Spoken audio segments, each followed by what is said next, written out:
നമസ്കാരം. ഇന്നത്തെ നമ്മുടെ വീഡിയോയിൽ ഉൾപ്പെടുത്തിയിരിക്കുന്ന വളരെ പ്രധാനപ്പെട്ടതും എന്നാൽ ശ്രദ്ധിക്കേണ്ടതുമായിട്ടുള്ള ഒരു വിഷയത്തെക്കുറിച്ചാണ്. പല വാഹനങ്ങളിലും സംഭവിക്കാവുന്ന ഹാൻഡ് ബ്രേക്ക് സ്ലിപ്പിങ്ങിനെക്കുറിച്ച്. അതായത് പല വാഹനങ്ങളിലും ഈ ഹാൻഡ് ബ്രേക്ക് സ്ലിപ്പിങ് വരുന്നുണ്ട്.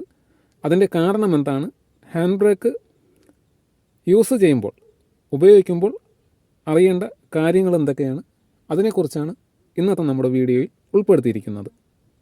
നമുക്ക് വീഡിയോയിലോട്ട് കടക്കാം. ഹാൻഡ് ബ്രേക്ക് ലിവർ യൂസ് ചെയ്യുന്നവർ, അതായത് കാറിൻ്റെ ഹാൻഡ് ബ്രേക്ക് യൂസ് ചെയ്യുന്ന പല വാഹന ഉടമകളും ശ്രദ്ധിക്കാതെ പോകുന്ന ഒരു കാര്യമാണ് ഹാൻഡ് ബ്രേക്ക് റിലീസിൻ്റെ രീതി. അതായത് ഇപ്പോൾ ഹാൻഡ് ബ്രേക്ക് പിടിച്ചിട്ടിരിക്കുകയാണ്, ഹാൻഡ് ബ്രേക്ക് എങ്ങനെ റിലീസ് ചെയ്യണമെന്ന് പല വാഹന ഉടമകൾക്കും അറിയുവാനായിട്ടുള്ള ഒരു സാധ്യത കുറവാണ്. അങ്ങനെ വരുന്ന സമയത്ത് കൂടുതലും പ്രശ്നം വരുന്ന ഈ ലിവറിന് തന്നെയാണ്, ഹാൻഡ് ബ്രേക്ക് ലിവറിന് തന്നെയാണ്. കാലക്രമേണ ഹാൻഡ് ബ്രേക്ക് നമ്മൾ ഉപയോഗിക്കുന്ന സമയത്ത്, നമ്മുടെ വാഹനത്തിൽ ഹാൻഡ് ബ്രേക്ക് യൂസ് ചെയ്യുന്ന സമയത്ത് ഹാൻഡ് ബ്രേക്ക് സ്ലിപ്പായി പോകാനായിട്ടുള്ള സാധ്യത കൂടുതലാണ്. അതിൻ്റെ കാരണമെന്ന് പറയുന്നത് ഹാൻഡ് ബ്രേക്ക് റിലീസ് ചെയ്യുന്ന രീതി. ഇപ്പോൾ ഹാൻഡ് ബ്രേക്ക് കിടക്കുകയാണ്, ഹാൻഡ് ബ്രേക്ക് റിലീസ് ചെയ്യുന്ന രീതി എന്ന് പറയുന്നത് അല്പം മുകളിലോട്ട് ഉയർത്തിയിട്ട് പ്രസ് ചെയ്ത് താഴോട്ട് താഴ്ത്തുകയാണ് വേണ്ടത്. എന്നാൽ പല വാഹന ഉടമകളും ചെയ്യുന്ന ഒരു രീതി എന്ന് പറയുന്നത് താഴോട്ട് നല്ല പ്രഷർ കൊടുത്ത് പ്രസ് ചെയ്ത ശേഷം ഈ സ്വിച്ച് അമർത്തി താഴ്ത്തുകയാണ് ചെയ്യുന്നത്. അങ്ങനെ വരുമ്പോൾ ഹാൻഡ് ബ്രേക്കിൻ്റെ ലിവർ പിടിക്കുന്ന പല്ലുണ്ട്. അതായത് 1 മുതൽ 7 ടിക്ക് വരെയാണ് ഹാൻഡ് ബ്രേക്ക് ലിവറിൻ്റെ പല്ലിൻ്റെ യൂസിങ് രീതി എന്ന് പറയുന്നത്. കറക്റ്റ് പ്രോപ്പറായിട്ടുള്ള ഹാൻഡ് ബ്രേക്ക് വീഴുന്ന ആ ഒരു ടിക്ക് മാർക്കാണ് പറയുന്നത് 1 മുതൽ 7 വരെ. ചിലപ്പോൾ ചില വാഹനങ്ങളിൽ 8 വരെ ടിക്ക് വീഴാറുണ്ട്. 8ന് മുകളിലോട്ട് നമ്മൾ പിടിച്ചിടുന്ന സമയത്ത്, ഹാൻഡ് ബ്രേക്ക് ലിവർ പിടിച്ചിടുന്ന സമയത്ത് ശ്രദ്ധിക്കണം. 8ന് മുകളിലോട്ട് വരുന്നുണ്ടെങ്കിൽ നിർബന്ധമായിട്ടും ഹാൻഡ് ബ്രേക്ക് കൊള്ളിക്കേണ്ട, അതായത് ബ്രേക്ക് ടൈറ്റ് ചെയ്യേണ്ട ടൈം ആയിട്ടുണ്ട് എന്ന് ചിന്തിക്കേണ്ടതാണ്.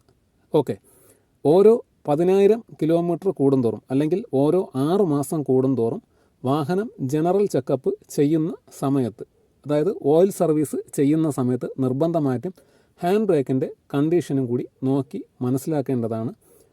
അതുകൂടാതെ തന്നെ വാഹനത്തിൻ്റെ ഫ്രണ്ട് ബ്രേക്കും പുറകിലത്തെ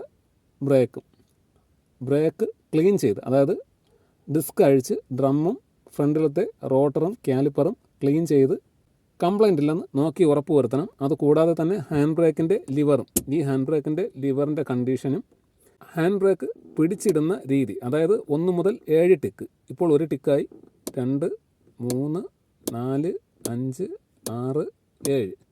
ഈ 7 ഇട്ടപ്പോൾ തന്നെ ടൈറ്റ് ആയിട്ടുണ്ട്. ഇനി കുറച്ചുകൂടി ബലം പ്രയോഗിച്ചിടുകയാണെങ്കിൽ 1 ടിക്ക് കൂടി വീഴും, 8. ഇതിന് മുകളിലോട്ട് ഇനി വീഴാനായിട്ട് സാധ്യതയില്ല.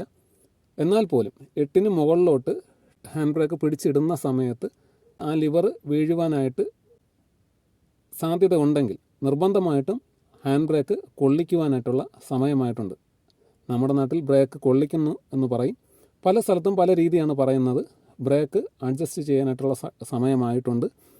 പ്രത്യേകിച്ച് ഒരു കാര്യം ശ്രദ്ധിക്കേണ്ടത്, മഴക്കാലങ്ങളിൽ വാഹനം ഓടുന്ന സമയത്ത് പരമാവധി ഹാൻഡ് ബ്രേക്ക് യൂസ് ചെയ്യാതിരിക്കുന്നതായിരിക്കും നല്ലത്. പലർക്കും പറ്റുന്ന ഒരു രീതി എന്ന് പറയുന്നത്, മഴക്കാലങ്ങളിൽ വാഹനം ഓടുന്ന സമയത്ത് ഹാൻഡ് ബ്രേക്ക് പിടിച്ചിട്ടിട്ട് ചിലപ്പോൾ 1 ദിവസമോ 2 ദിവസമോ 5 ദിവസമോ വാഹനം എടുക്കാതെ ഷെഡിൽ കയറ്റി ഒതുക്കിയിടാറാണ് പതിവ്. അങ്ങനെ വരുന്ന സമയത്ത് ഹാൻഡ് ബ്രേക്കിൻ്റെ വൗടം പോയിരിക്കുന്ന പോർഷൻ വെള്ളത്തിൻ്റെ ഈർപ്പം കൊണ്ട് ചിലപ്പം തുരുമ്പ് കയറുവാനായിട്ടുള്ള സാധ്യത കൂടുതലാണ്.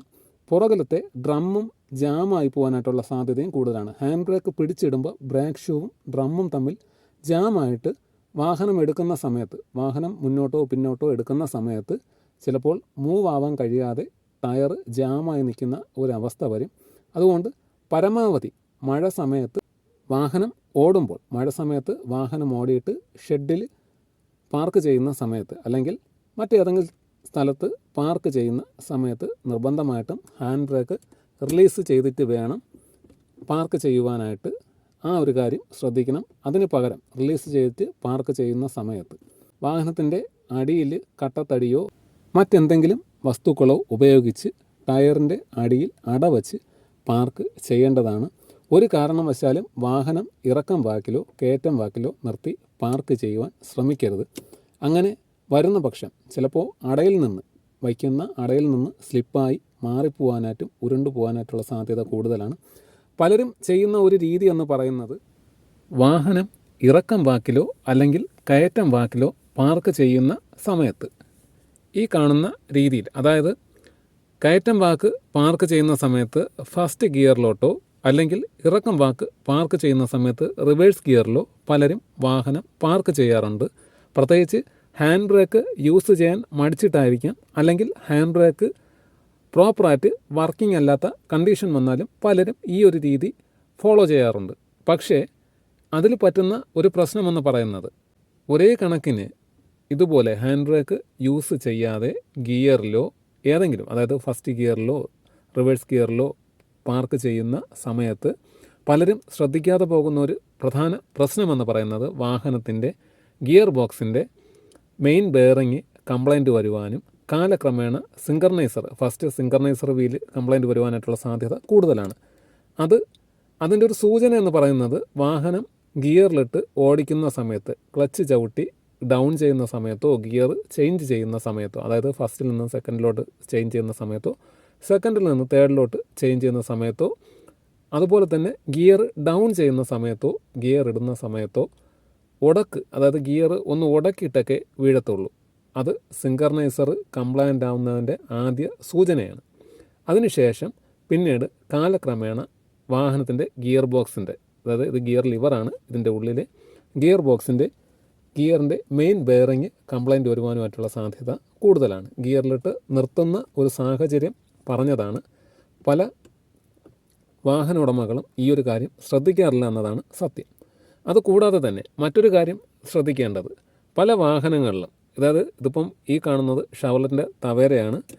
ഷവർലെറ്റിൻ്റെ തവേരയാണെങ്കിലും മറ്റ് വാഹനങ്ങളാണെങ്കിലും ഇതുപോലത്തെ കപ്പ് ഹോൾഡറോ കൺസോൾ ബോക്സോ ഒന്നും കാണത്തില്ല, ചില വാഹനത്തിൽ കാണത്തില്ല. അങ്ങനെ വരുന്ന സമയത്ത് പല ആൾക്കാരും, പല വാഹന ഉടമകളും അല്ലെങ്കിൽ ഡ്രൈവർമാരും ഈ കാണുന്ന ഈ ഡിസൈനിൽ തന്നെ അല്ലെങ്കിൽ മറ്റ് ഏതെങ്കിലും ഡിസൈനിൽ തന്നെ കൺസോൾ ബോക്സോ കപ്പ് ഹോൾഡറോ ചെയ്ത് വയ്ക്കാറാണ് പതിവ്. പഴയ വാഹനങ്ങളിലെല്ലാം ഹാൻഡ് ബ്രേക്ക് വന്നിരുന്നത് ഈ കാണുന്ന പോർഷനിൽ നിന്നാണ്, അതായത് ഇവിടുന്ന് ഈ സൈഡിൽ നിന്നാണ് ഹാൻഡ് ബ്രേക്ക് വന്നിരുന്നത്. ഇപ്പോൾ പല വാഹനങ്ങളിലും വർഷം തോറും അപ്ഡേഷൻ വരുന്നതിനനുസരിച്ച് ഹാൻഡ് ബ്രേക്ക് ചേഞ്ച് ചെയ്ത് പ്ലാറ്റ്ഫോമിൽ നിന്നുള്ള രീതി ആക്കിയിട്ടുണ്ട്.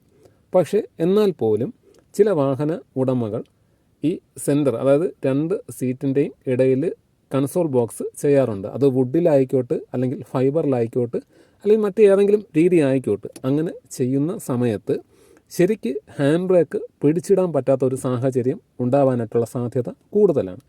അങ്ങനെ വരുന്ന സമയത്ത് കാലക്രമേണ ശരിക്ക് പിടിച്ചിടാൻ പറ്റാതെ വരുമ്പോൾ ഒരു 2 ടിക്കോ 3 ടിക്കോ 4 ടിക്കോ മാത്രമേ ഹാൻഡ് ബ്രേക്ക് വീഴത്തുള്ളൂ. ബാക്കി ആ ഹാൻഡ് ബ്രേക്ക് ചില സാഹചര്യങ്ങളിൽ ഇങ്ങനെ കിടക്കുന്ന സമയത്ത് എൻജിൻ്റെ പവർ കൂടുതലായതുകൊണ്ട്, അതായത് ഇങ്ങനെയുള്ള വാഹനങ്ങൾക്കെല്ലാം 2500 cc 1500 cc മുകളിലോ ആയിരിക്കും ക്യൂബിക് കപ്പാസിറ്റി കൂടുതലുള്ളത്. അങ്ങനെ വരുന്ന സമയത്ത് വാഹനം ആക്സിലേറ്റർ കൊടുക്കുമ്പോൾ തന്നെ മൂവായി പോവുകയും ചെയ്യും. ഈ ഹാൻഡ് ബ്രേക്കിൻ്റെ കാര്യം പലരും ശ്രദ്ധിക്കാറില്ല.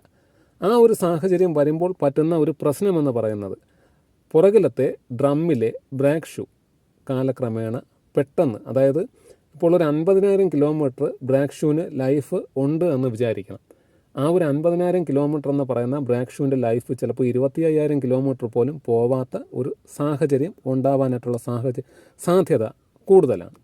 അപ്പോൾ ഈ ഒരു കാര്യം എല്ലാ വാഹന ഉടമകളും വാഹനമോടിക്കുന്ന ഡ്രൈവർമാരും പ്രത്യേകിച്ച് ശ്രദ്ധിക്കണം. കൺസോൾ ബോക്സ് ചെയ്ത് വയ്ക്കുന്ന സമയത്ത് അത് നമ്മുടെ വാഹനത്തിന് പ്രോപ്പറായിട്ട് ഫിറ്റ് ചെയ്യാൻ പറ്റുന്ന രീതിയിൽ കൺസോൾ ബോക്സ് സെറ്റ് ചെയ്ത് വയ്ക്കുവാൻ ശ്രമിക്കണം. അല്ലാത്ത പക്ഷം അത് ചെയ്യേണ്ട ആവശ്യമില്ല. പലർക്കും കൺസോൾ ബോക്സിൻ്റെ ഗുണം എന്താണെന്ന് ശരിക്കും അറിയത്തില്ല. പലരും ഷോയ്ക്ക് വേണ്ടിയിട്ടാണ് കൺസോൾ ബോക്സ് ചെയ്തു വയ്ക്കുന്നത്. പക്ഷേ എന്നാൽ പോലും അതിൻ്റെ ഗുണമെന്ന് പറയുന്നത് നമ്മുടെ വാഹനത്തിൻ്റെ നമ്മുടെ വാഹനത്തിൽ പുറത്തു നിന്നുള്ള സൗണ്ട്, ഓവറായിട്ടുള്ള നോയ്സ് ഉള്ളിലോട്ട് കേൾക്കാതിരിക്കാൻ വേണ്ടിയിട്ടാണ് കൺസോൾ ബോക്സ് വച്ചിരിക്കുന്നത്. അതായത് നമ്മുടെ വാഹനത്തിൻ്റെ ഗിയർ ബോക്സിൻ്റെ ബൂട്ട് പൊട്ടിയെന്നിരിക്കട്ടെ, ഗിയർ ബോക്സിൻ്റെ കൺസോൾ ബോക്സ് ഇല്ലാത്ത ഗിയർ ബോക്സ് ആണെങ്കിൽ, അതായത് ഈ ഒരു കൺസോൾ ബോക്സ് ഇല്ല എന്നിരിക്കട്ടെ, ഈ ഗിയർ ബോക്സിൻ്റെ ലിവറിൻ്റെ ബൂട്ട് പൊട്ടിക്കഴിഞ്ഞാൽ ആ പുറത്തു നിന്നുള്ള സൗണ്ട്, നല്ല രീതിയിലുള്ള നോയ്സ് ഉള്ളിലോട്ട് കേൾക്കുവാനായിട്ടുള്ള സാധ്യത കൂടുതലാണ്. അതുകൂടാതെ തന്നെ കൺസോൾ ബോക്സ് ഉള്ള വാഹനമാണെങ്കിൽ ഗിയർ ബോക്സിൻ്റെ ബൂട്ട് പൊട്ടിയാലും വലിയ രീതിയിലുള്ള പ്രശ്നം വരുന്നില്ല. കാര്യമെന്ന് വെച്ച് കഴിഞ്ഞാൽ ആ പുറത്തു നിന്നുള്ള നോയ്സ് അകത്ത് കേൾക്കുവാനായിട്ടുള്ള സാഹചര്യം തീരെ കുറവാണ്. മറ്റൊരു കാര്യം ശ്രദ്ധിക്കേണ്ടത്, കൺസോൾ ബോക്സ് പല വാഹനങ്ങളിലും ഇപ്പോൾ ചെയ്തു വയ്ക്കുന്നുണ്ട്. അത് ഒന്നുകിൽ വുഡിലായിരിക്കും, അല്ലെങ്കിൽ മറ്റേതെങ്കിലും ഫൈബർ പോലത്തെ മെറ്റീരിയലിലായിരിക്കും ചെയ്തു വയ്ക്കുന്നത്. അങ്ങനെ ചെയ്യുന്ന സമയത്ത് ശരിക്ക് പ്രോപ്പറായിട്ടുള്ള അളവറിയാതെ ചെയ്യുന്ന സമയത്ത് ഈ ഹാൻഡ് ബ്രേക്ക് ശരിക്ക് പിടിച്ചിടാൻ പറ്റാത്ത ഒരു രീതി വരികയും, മറ്റൊരു കാര്യം ശ്രദ്ധിക്കേണ്ടത്, സീറ്റ്, ഈ കാണുന്ന സീറ്റ് രണ്ട് സൈഡും ലെഫ്റ്റും റൈറ്റും, ഫ്രണ്ട് ഡ്രൈവർ സൈഡും കോ ഡ്രൈവർ സൈഡും സീറ്റ് മുന്നോട്ടും പിന്നോട്ടും നീക്കാൻ പറ്റാത്ത ഒരവസ്ഥ വരികയും, അത് മാത്രവുമല്ല ഈ ഹാൻഡ് റെസ്റ്റ്, പല സീറ്റുകളിലും ഹാൻഡ് റെസ്റ്റ് വരുന്നുണ്ട്. അതുപോലെ ഹാൻഡ് റെസ്റ്റ് വരുന്നുണ്ട്, സീറ്റ് പുറകിലോട്ട് നീക്കിയിട്ടേക്കാണ്, ഇതിലുമുണ്ട് ഹാൻഡ് റെസ്റ്റ് ഉണ്ട്. അപ്പം ഇതുപോലത്തെ ഹാൻഡ് റെസ്റ്റ് നോക്കാനൊന്നും പറ്റാതെ മുറിച്ച് കളയേണ്ട ഒരു സാഹചര്യം വരുന്ന ഒരവസ്ഥ വരും. അതുകൊണ്ട് ഈ ഒരു കാര്യം എല്ലാ വാഹന ഉടമകളും പ്രത്യേകിച്ച് ശ്രദ്ധിക്കണം. ഈ ഒരു കാര്യം പ്രധാനമായും എടുത്തു പറയാനുള്ള സാഹചര്യം എന്ന് പറയുന്നത്, പല വാഹനങ്ങളിലും ഇതുപോലെ കൺസോൾ ബോക്സും മറ്റ് രീതിയിലുള്ള ആൾട്രേഷൻ പണിയെല്ലാം ചെയ്ത് വയ്ക്കുന്നുണ്ട്. പക്ഷേ അങ്ങനെ വരുന്ന സമയത്ത് ശരിക്കും ഇതുപോലെ ഹാൻഡ് ബ്രേക്ക് പ്രോപ്പറായിട്ട് പിടിച്ചിടാൻ പറ്റാത്തൊരു സാഹചര്യം വരും. അതുകൂടാതെ തന്നെ ഒരേ കണക്ക് നിൽക്കുന്ന സമയത്തോ, അല്ലെങ്കിൽ പ്രഷർ കൊടുത്ത്, നേരത്തെ പറഞ്ഞതുപോലെ പ്രഷർ കൊടുത്ത് പ്രസ് ചെയ്ത് താഴ്ത്തുന്ന സമയത്തോ ആ ഒരു പോർഷനിലെ പല്ല് കട്ടായി പോകാനും കാലക്രമേണ ഹാൻഡ് ബ്രേക്ക് സ്ലിപ്പാവാനുമായിട്ടുള്ള സാധ്യത കൂടുതലാണ്. അതുമല്ല, ഈ ഒരു ഗിയർ ലിവറിൻ്റെ ഒരു പ്രത്യേകത എന്ന് പറയുന്നത്, ചില സമയങ്ങളിൽ റിവേഴ്സൊക്കെ ഇടുന്ന സമയത്ത് സീറ്റ് മട്ടം മുട്ടുവാനായിട്ടുള്ള സാഹചര്യം കൂടുതലാണ്. നമുക്ക് നോക്കുമ്പോഴറിയാൻ പറ്റും, ഒരു ചെറിയൊരു ചരിവ് പോലെയുണ്ട്. അപ്പം നമ്മൾ ഗിയറൊക്കെ ഇടുന്ന സമയത്ത് സീറ്റ് മട്ടം മുട്ടുവാനായിട്ടുള്ള സാഹചര്യമുണ്ട്. ഇങ്ങ് ഇറങ്ങി വരും, ഗിയർ ഇടുന്ന സമയത്ത് ഇങ്ങ് ഇറങ്ങി വരും. അപ്പോൾ ഇതുപോലത്തെ ബോക്സുകൾ ചെയ്ത് വയ്ക്കുന്ന സമയത്ത്, കൺസോൾ ബോക്സോ അതിന് സമമായിട്ടുള്ള മറ്റെന്തെങ്കിലും രീതിയിലുള്ള കപ്പ് ഹോൾഡറോ ചെയ്ത് വയ്ക്കുന്ന സമയത്ത് ഗിയറിൻ്റെ ലിവർ മുട്ടുവാനും ശരിക്കും പ്രോപ്പറായിട്ട് ഗിയർ വീഴാത്ത ഒരവസ്ഥ വരികയും ചെയ്യും. കാലക്രമേണ ഗിയർ സ്ലിപ്പിങ്ങിലും കൊണ്ടുവന്നെത്തിക്കും. ആ ഒരു കാര്യം എല്ലാ വാഹന ഉടമകളും പ്രത്യേകിച്ച് ശ്രദ്ധിക്കണം. അറിയില്ലാത്തവർക്ക് പറഞ്ഞു തരുന്നതാണ്. പല വാഹനങ്ങളിലും അങ്ങനെ ഒരു പ്രശ്നം വന്നിട്ടുണ്ട്. അത് ഗിയറിൻ്റെ പ്രശ്നമല്ല, ഈ ഒരു ഹാൻഡ് ബ്രേക്ക് സ്ലിപ്പിങ്ങിൻ്റെ പ്രശ്നമാണ് കൂടുതലും വന്നിട്ടുള്ളത്. ഹാൻഡ് ബ്രേക്ക് പ്രോപ്പറായിട്ട് പരിപാലിച്ച് പോയി കഴിഞ്ഞാൽ വാഹനത്തിന് ഒരു രീതിയിലുള്ള പ്രശ്നങ്ങളും വരില്ല. നേരത്തെ പറഞ്ഞതുപോലെ ഓരോ 6 മാസം കൂടുന്തോറും ഹാൻഡ് ബ്രേക്ക് ചെക്ക് ചെയ്യണം. മുന്നിലത്തെയും പിന്നിലത്തെയും ബ്രേക്കിൻ്റെ, അതായത് മുന്നിലത്തെ ടയർ അഴിച്ച് കാലിപ്പറും ഡിസ്കും പിന്നെ റോട്ടറും ബ്രേക്ക് ഷൂ അതിൻ്റെ തേയ്മാനവും കറക്റ്റ് നോക്കി മനസ്സിലാക്കിയിട്ട് അതിൻ്റെ കാര്യങ്ങൾ ചെയ്യണം. പിന്നിലാണെങ്കിലും ഇതേ അവസ്ഥയാണ്. ഡ്രം അഴിച്ച് ഹാൻഡ് ബ്രേക്ക് കൊള്ളിക്കുവാനുണ്ടെങ്കിൽ നിർബന്ധമായിട്ടും ഹാൻഡ് ബ്രേക്ക് കൊള്ളിക്കുക. പുറകിലത്തെ സിലിണ്ടറിൽ ബ്രേക്ക് അഡ്ജസ്റ്റ് ചെയ്യാനുണ്ടെങ്കിൽ നിർബന്ധമായിട്ടും ബ്രേക്ക് അഡ്ജസ്റ്റ് ചെയ്യണം. മഴയത്ത് വാഹനം ഓടുന്നുണ്ടെങ്കിലോ, അല്ലെങ്കിൽ വാട്ടർ സർവീസ് കഴിഞ്ഞ് വാഹനം പാർക്ക് ചെയ്യുന്നുണ്ടെങ്കിലോ നിർബന്ധമായിട്ടും ഹാൻഡ് ബ്രേക്ക് റിലീസ് ചെയ്തതിന് ശേഷം മാത്രമേ വാഹനം പാർക്ക് ചെയ്യുവാൻ പാടുള്ളൂ. ഈ ഒരു കാര്യം എല്ലാ വാഹന ഉടമകളും ഡ്രൈവർമാരും പ്രത്യേകം ശ്രദ്ധിക്കുകയും അറിഞ്ഞിരിക്കുകയും ചെയ്യുന്നത് നല്ലതായിരിക്കും.